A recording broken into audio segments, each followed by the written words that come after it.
Jenius medis. Jika sahabat menyukai cerita ini jangan lupa like, komen dan share. Terima kasih. Bab tahun 1024 sampai tahun 1027. Kamu menjawab dengan sangat baik. Apakah semua orang mendengarmu?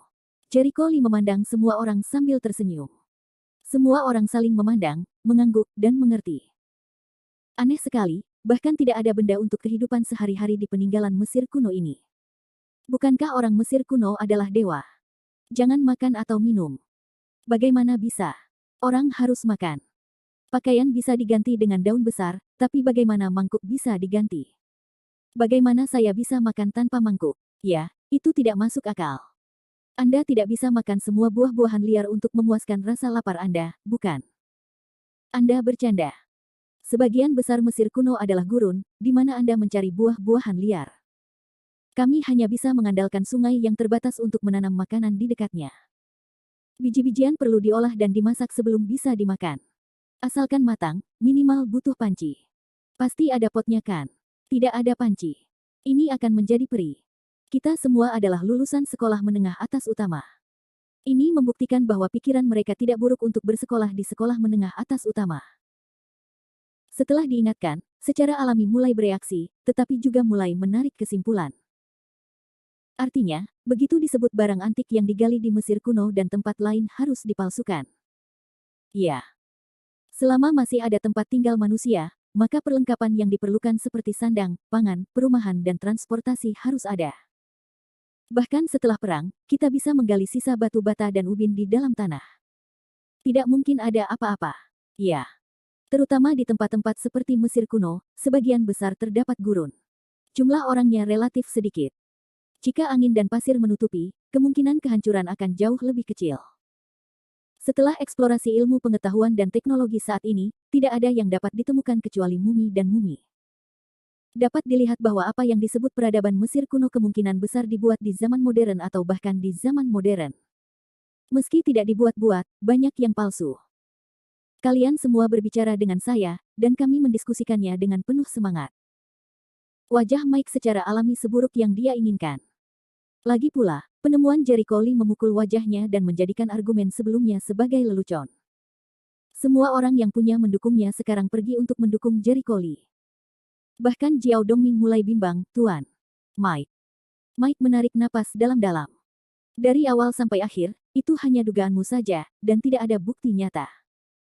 Tiba-tiba, penonton terdiam, dan semua orang langsung menoleh ke arah Jericho Lee. Jericho Lee menepuk pahanya dan tertawa, tidak ada bukti nyata. Menurutku kamu buta, atau kamu ada di dalam air. Bukankah itu benar? Ya, lagi pula, aku memukul wajahmu. Orang seperti kamu selalu dipukul di wajah, dan kemudian mereka hanya berguling-guling dan menolak mengakui kebenaran. Baiklah, saya akan membuktikan sesuatu yang lain, sehingga Anda tidak punya apa-apa untuk dikatakan. Semua orang tercengang, berpikir bahwa Jericho Lee telah membuat daftar begitu banyak hal, apa argumen yang bisa dia kemukakan. Beberapa saat kemudian, Jericho Lee menunjukkan beberapa foto kepada publik, coba lihat, apa ini? Hieroglif Mesir kuno. Ya, hieroglif. Mereka mengenali bahwa itu adalah tulisan khusus di Mesir kuno. Mau tak mau mereka terlihat terkejut, mengira bahkan kata-kata Mesir kuno itu palsu. Saya melihat Jericho Lee dengan cepat mengambil beberapa foto lainnya. Anda tahu, apa kata-kata ini? Prasasti tulang orakel, Xiao Zuan, Lishu, Kaoshu. Perunggu, ada juga beberapa jenis tulisan yang tidak banyak saya ketahui. Semua orang terkejut. Jericho Lee mengangguk, kamu benar. Ini semua adalah karakter Cina sebelumnya. Jadi saya bertanya kepada Anda, meskipun beberapa di antaranya sulit dikenali, bisakah Anda mengenalinya sedikit? Ya, seseorang mengangguk dengan cepat.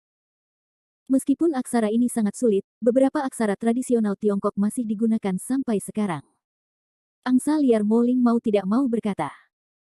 Jericho Lee mengganti gambarnya lagi, jadi sekarang Anda bisa membayangkan mengapa ada begitu banyak jenis karakter Cina. Dan sampai hari ini, Anda masih bisa mengenali beberapa karakter Cina tertua. Petik 2. Untuk waktu yang lama, orang-orang menggelengkan kepala dengan hampa. Aku tidak tahu. Mungkin karena karakter Cina itu spesial. Saya pikir seharusnya peradaban Tiongkok adalah satu-satunya peradaban di dunia yang belum diberi tanggal.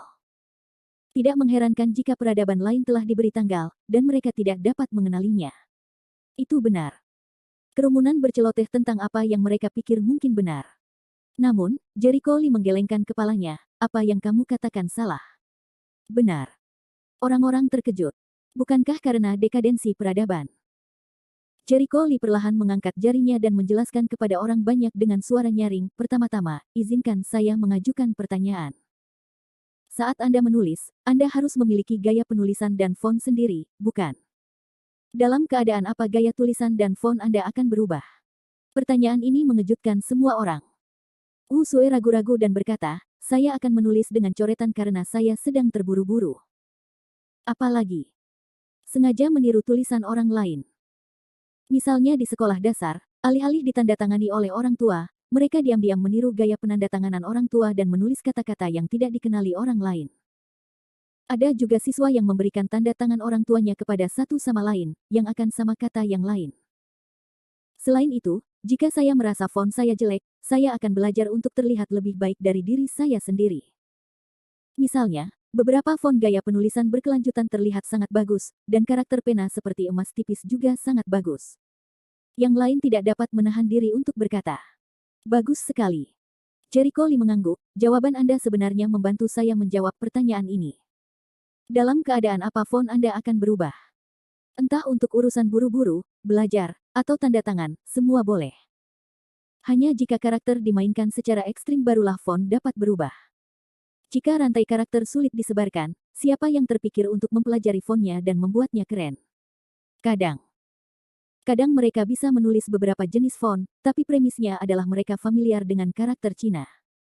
Mereka bisa mengganti font sesuai mood mereka, dan menulis apapun yang mereka pikirkan. Bagus. Saat pertama kali masuk sekolah dasar, mereka tidak mengetahui beberapa karakter, dan bahkan lebih sulit lagi untuk menulis karakter China. Tidak realistis bagi mereka untuk mengubah font karakter China, kecuali dengan sengaja meniru dan berlatih kaligrafi. Untuk aksara Tionghoa, orang dahulu memainkan aksara Tionghoa secara ekstrim. Ada berbagai macam kaligrafi tangan bebas. Ahli kaligrafi sendiri bisa menyebutkan banyak nama. Ada pula yang mengukir pada berbagai benda, menulis dengan kuas, mengukir dengan logam, baik itu font tulisan, atau alat tulis, semuanya bermain-main secara ekstrim. Bahkan aksara Tiongkok telah menciptakan teka-teki, puisi kuno, kata-kata, lagu, dan segala macam trik. Jericho Lee menunjukkan gambar di layar komputer, sekarang lihat hieroglifnya. Ayolah, apalagi yang ada selain simbol-simbol hantu ini? Bab 1025. Pertanyaan ini langsung membingungkan semua orang. Orang-orang saling memandang, memeriksa ponsel, memeriksa internet, tetapi tidak peduli bagaimana mereka memeriksanya, hasilnya hanyalah apa yang disebut hieroglif kecil. Selama suatu jenis tulisan banyak digunakan oleh suatu bangsa, asalkan digunakan dalam jangka waktu yang lama, niscaya akan ada pada segala macam benda. Buku, batu, logam, dan lain-lain akan menjadi pembawa tulisan itu. Dan fontnya akan berubah seiring dengan itu. Juga akan ada berbagai budaya, puisi, dan dongeng.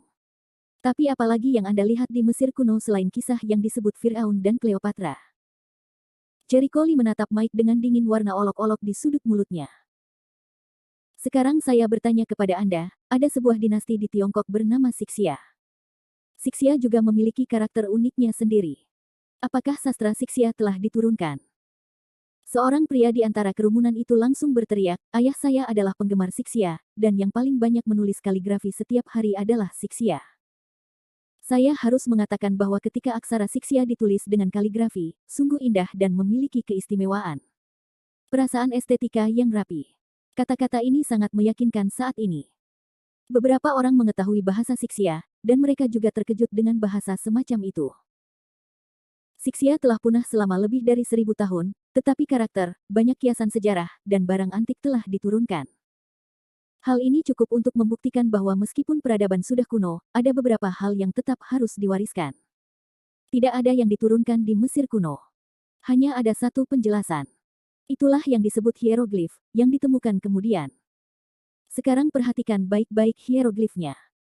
Jika Anda mengamatinya dengan cermat, Anda akan menemukan bahwa itu seperti simbol hantu. Khususnya, cara interpretasinya adalah dengan membaca gambar dan membuat cerita. Dan itu hanya huruf Inggris dan Latin saat ini. Saya baru saja menyesuaikan sedikit goresan bawahnya. Kata-kata Jericho Lee sekali lagi luar biasa. Mereka sangat terkejut sehingga mereka mulai menatap hieroglif tersebut. Tidak mengherankan jika mereka menemukan bahwa huruf-huruf seperti simbol hantu sangat mirip dengan huruf-huruf bahasa Inggris yang kita kenal. Anda seharusnya melihat bahwa kata-kata ini ditemukan kemudian. Jika tidak, Anda tidak dapat menjelaskan mengapa tidak ada apapun di Mesir kuno ketika negara itu dihancurkan. Di pihak Tiongkok, bahkan kota kuno Lulan yang legendaris masih memiliki beberapa hal yang diwariskan, apalagi banyak negara perbatasan kecil. Izinkan saya menunjukkan gambar yang sangat lucu lagi. Kemudian, Jericho Lee mengetuk dan melepaskan dua gambar, yang di sebelah kiri adalah patung batu yang diambil dari laut dekat Mesir kuno dan direndam di laut selama 4.000 tahun, yang dipajang di Museum Negara Busuk. Di sebelah kanan adalah patung Buddha berusia 800 tahun yang diambil dari laut dekat Indonesia. Ayo, rasakan perbedaannya. Kerumunan melebarkan mata, dan tak lama kemudian mereka mulai tertawa. Hahaha. Bukankah itu lucu? Patung di sebelah kiri telah direndam selama 4.000 tahun. Seberapa bersih? Bahkan tidak tumbuh rumput laut. Menarik sekali. Banyak sekali kerang dan rumput laut di laut. Dalam 4.000 tahun, benda-benda tersebut seharusnya tidak dapat dikenali lagi. Benda-benda berusia 800 tahun di sebelah kanan tidak dapat dikenali lagi. Betapa lucunya, benda-benda yang telah direndam selama 4.000 tahun lebih bersih daripada benda-benda yang telah direndam selama 800 tahun. Aku tertawa sampai mati. Apakah ini bodoh? Anda tidak bisa berpura-pura seperti itu, bukan? Camilannya panjang. Semua orang tertawa, tapi dua gambar kontras ini terlalu lucu. Patung berusia 4.000 tahun yang dipajang di Museum Korupsi itu sangat bersih bahkan tidak ada rumput lautnya. Kalau dibilang itu benda yang berumur 4.000 tahun, Anda pasti percaya. Sebaliknya, patung Buddha yang telah direndam selama 800 tahun penuh dengan rumput laut, cangkang, lubang dan tidak dapat dikenali lagi. Ini adalah fenomena normal jika berendam di dalam air laut untuk waktu yang lama. Jericho Lee mengguncang gambar itu ke arah Mike dan berkata, sekarang apakah kamu masih berpikir bahwa peradaban Mesir kuno tidak dipalsukan? Wajah Mike memerah. Lehernya merah. Sekarang dia tidak bisa berkata-kata. Dia tidak bisa, tidak ada kata-kata untuk dibantah. Fakta berbicara lebih keras daripada kata-kata di hadapan bukti kuat. Jiao Dongming tampak pucat.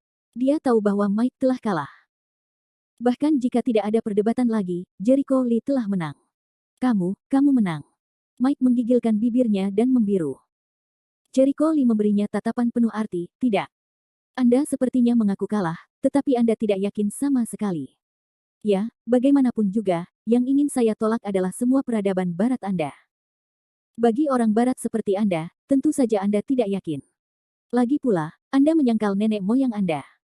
Setiap kata yang diucapkannya melekat di hatinya.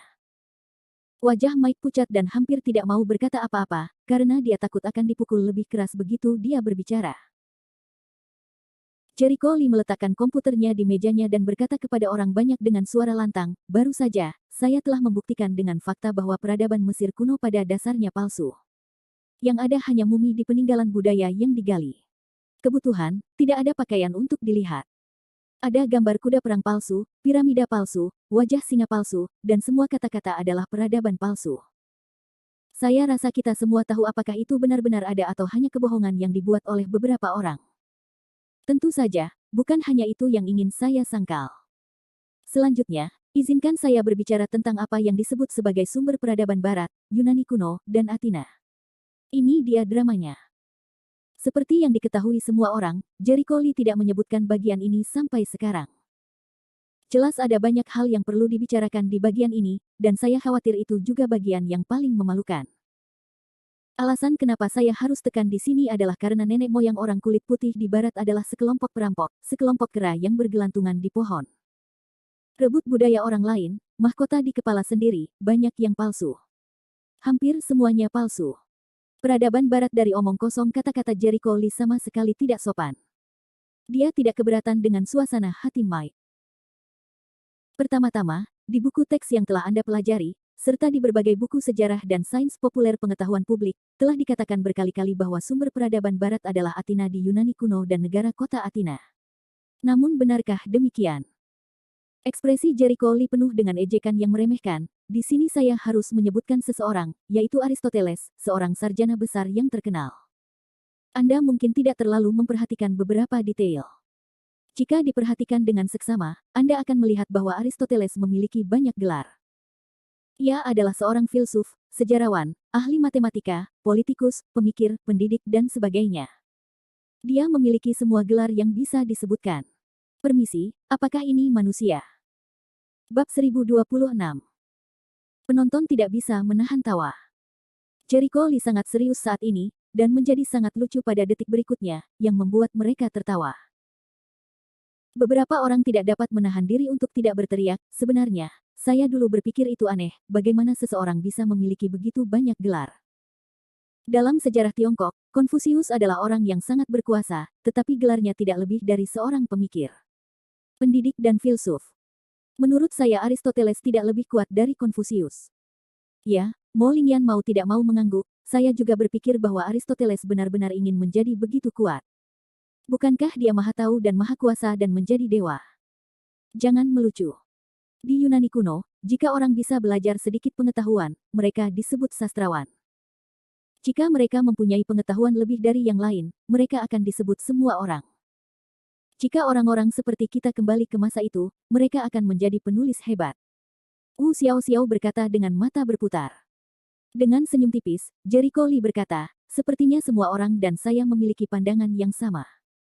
Tidak mungkin seseorang terlibat dalam segala bidang. Sangatlah kuat untuk terlibat dalam beberapa bidang. Tapi Aristoteles mencoba-coba segala hal. Apakah itu normal? Ini jelas tidak normal. Lucunya, berapa banyak kata yang ditulis Aristoteles dalam hidupnya? 3 juta. Apa? Mata penonton terbelalak. Beberapa orang bahkan tercengang, lucu. Ribuan tahun yang lalu, dalam lingkungan seperti itu, saya menulis 3 juta kata karya. Mengapa saya tidak pergi ke surga? Karya Konfusius hanya berjumlah beberapa ratus ribu kata. Banyak siswa yang mengutipnya dan memberinya beberapa karya yang bukan karyanya. Berapa banyak kata yang ada?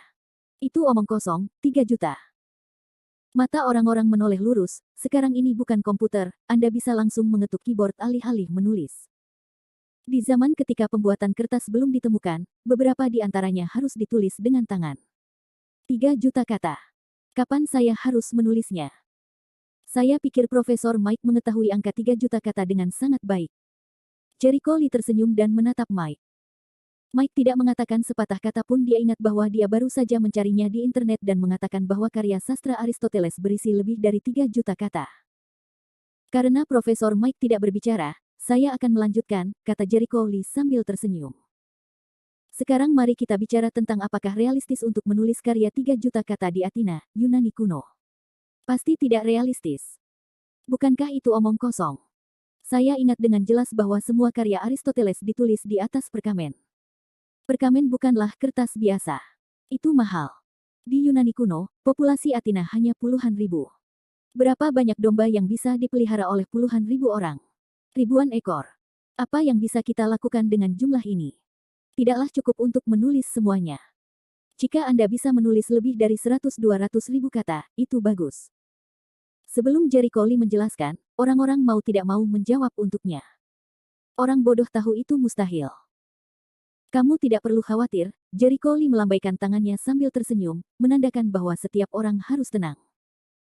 Saya tahu banyak orang meragukan hal ini, tapi sejujurnya, jika tidak ada alasan teoretis yang objektif, saya rasa beberapa orang tidak yakin, bukan?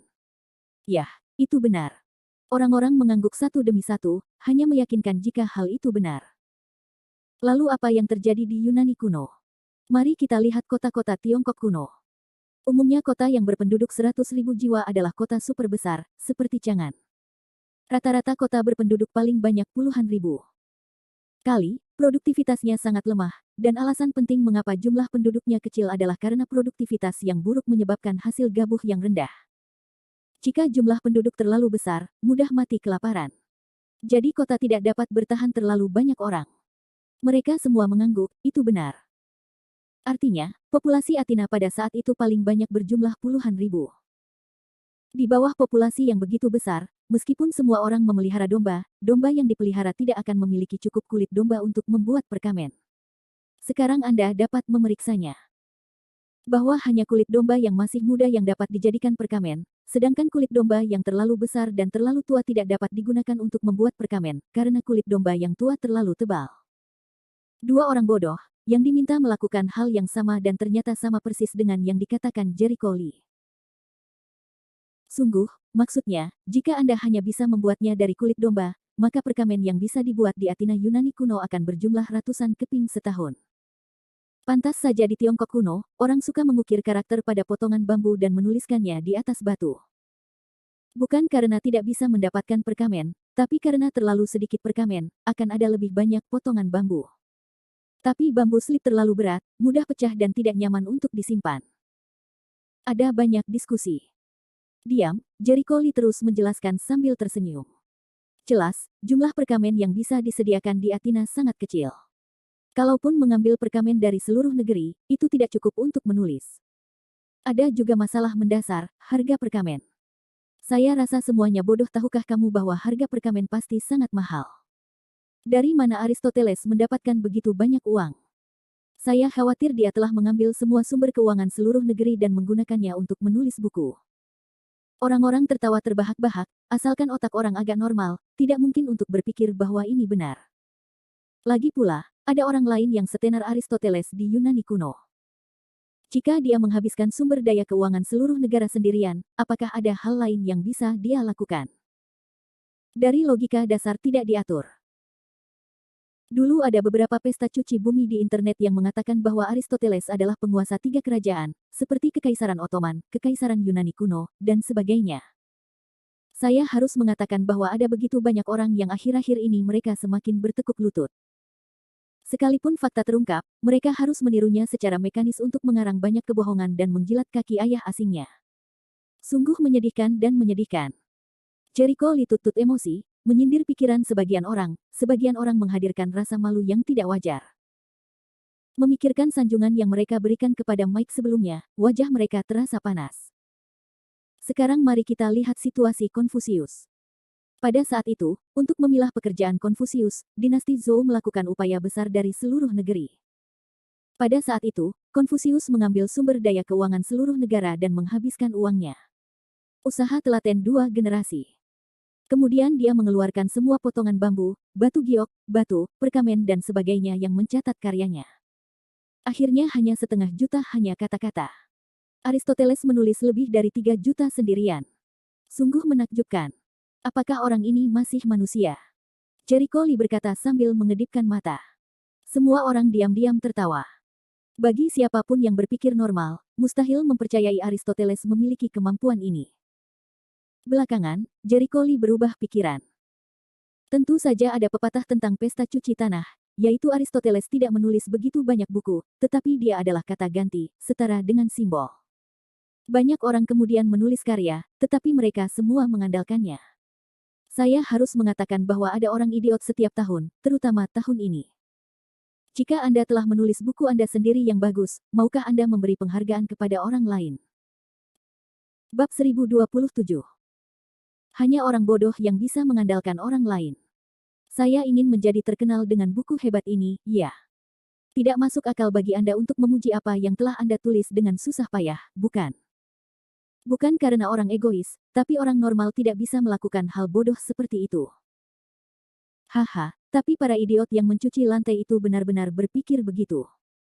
Mungkinkah ada orang seperti itu di dunia? Tidak ada yang bisa mengatakan dengan pasti. Mulut Jericho Lee bengkok. Angsa liar Moling memutar matanya, jangan menggoda, bahkan jika ada orang seperti itu di dunia, apa yang baik untuk dirimu sendiri? Yah, dedikasi tanpa pamrih. Jericho Lee menunjukkan tangannya. Set. Semua orang mencemooh dan mencemooh. Ada orang yang tidak mementingkan diri sendiri, tapi apa nilai budaya barat? Individualisme. Semua dengan egoisme sebagai titik awal, mengabaikan kolektif, membenci kolektif, sekelompok orang seperti itu bisa membuat seperti itu dedikasi tanpa pamrih. Omong kosong. Sepertinya kita tidak percaya bahwa ada orang yang tidak mementingkan diri sendiri di dunia ini. Jericho Lee mengangkat bahu tak berdaya, baiklah, aku tidak bercanda. Sebenarnya ada cara lain untuk mempercantiknya nanti, yakni menyebut papirus. Papirus. Banyak orang tercengang. Beberapa orang memiliki kesan yang samar-samar. Ingat, Delta Nil kaya akan Delta Nil, orang Mesir kuno menggunakan papirus. Ya, Jericho Lee mengangguk.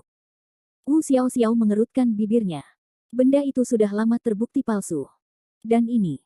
Angsa liar Moling tertegun, terkejut saat menoleh ke arahnya. Wu Xiaoxiao memutar matanya.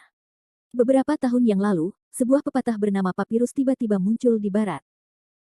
Dikatakan bahwa papirus adalah sejenis papirus yang digunakan oleh orang Mesir kuno dan ditanam di lembah Nil, lalu dijadikan kertas. Saat saya melihat berita semacam ini di sana waktu itu, aku hampir begadang semalaman sambil tertawa-tawa di tempat tidur tengah malam. Itu berlebihan. Tentu saja. Wu Xiaoxiao mendengus, ini adalah kebohongan paling lucu yang pernah saya dengar. Orang Mesir kuno menemukan papirus sejak awal dan menjualnya ke Yunani kuno, Roma kuno, dan negara-negara lain selama 3000 tahun. Sialan, saya tertawa terbahak-bahak. Apakah orang barat menganggap orang lain terbelakang? Kebohongan terbelakang semacam ini bisa dibuat-buat. Pembuatan kertas pertama kali ditemukan di Tiongkok. Pada abad pertama, Kailun meningkatkan pembuatan kertas. Menurut rumor tentang papirus, itu dijual ke Yunani kuno dan Roma 3000 tahun yang lalu, yang bahkan lebih awal dari pembuatan kertas di Tiongkok. Setelah penemuan pembuatan kertas, mengapa pembuatan kertas hanya ada di Eropa pada abad pertengahan? Itu lucu, hihi, mungkin orang barat sudah terbiasa berpura-pura dan menganggap orang lain bodoh. Di satu sisi, Wu Sui mengedipkan mata dan menutup mulutnya dengan senyuman. Banyak orang mulai tertawa, yang membuat Mike malu. Dia marah, tapi dia tidak bisa berkata apa-apa. Lagi pula, dia tahu itu benar. Padahal, sebagai pakar senior di bidang arkeologi dan sejarah, bagaimana mungkin Mike tidak tahu apa-apa tentang pemalsuan peradaban barat? Seringkali, dia hanya berpura-pura bingung. Yah, kamu sudah menjawab pertanyaan ini untukku. Papirus itu sendiri adalah palsu. Itu milik barat. Dalam beberapa tahun terakhir, diciptakan untuk menyangkal bahwa pembuatan kertas berasal dari Tiongkok. Senyum Jericho Lee semakin kuat. Entah dari jumlah kata dalam karya, atau bidang yang terlibat, atau perkamen, papirus, populasi negara kota, dan sebagainya, kita dapat membuktikan bahwa apa yang disebut sebagai karya 3 juta kata Aristoteles adalah bohong. Beberapa orang bisa bersikeras menutup telinga mereka dan mengatakan saya tidak percaya, tapi mari kita pikirkan baik-baik. Jika Aristoteles benar-benar menulis begitu banyak kata, bagaimana dengan yang asli? Orang-orang pada awalnya terkejut, dan langsung mengira itu yang asli pembawa untuk merekam karya-karya itu. Anda dapat memperhatikan media barat atau lembaga arkeologi manapun. Mereka sangat tertutup dalam hal ini. Jawabannya selalu naskah aslinya telah hilang. Ketika ditanya mengapa karya-karya tersebut masih bisa diwariskan, mereka menjawab bahwa itu adalah penghargaan dari sekelompok pengusaha tertentu. Konyol sekali.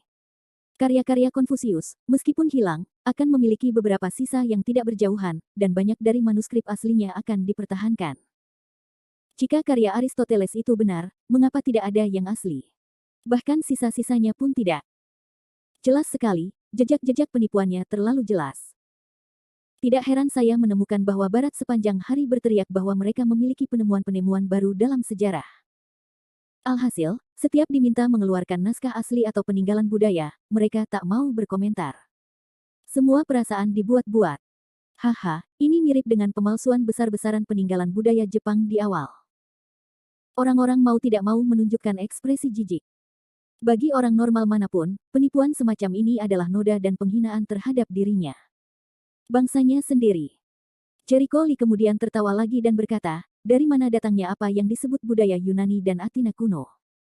Begitu pertanyaan itu keluar, wajah Mike berubah. Tinjunya terkepal perlahan, dan ada bekasnya. Kepanikan di wajahnya. Jelas sekali, dia tidak ingin membiarkan Jericho Lee melanjutkan. Namun karena kehadiran banyak orang, dia masih belum berani mengatakan itu. Jericho Lee secara alami menyadari perubahan ekspresinya, dan senyuman di sudut mulutnya menjadi lebih kuat. Saya punya 2 foto di sini.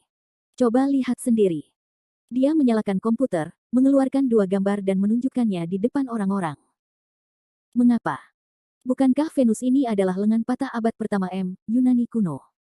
Berikutnya adalah karya terkenal Michelangelo David dari Renaissance, ya. Ini adalah 2.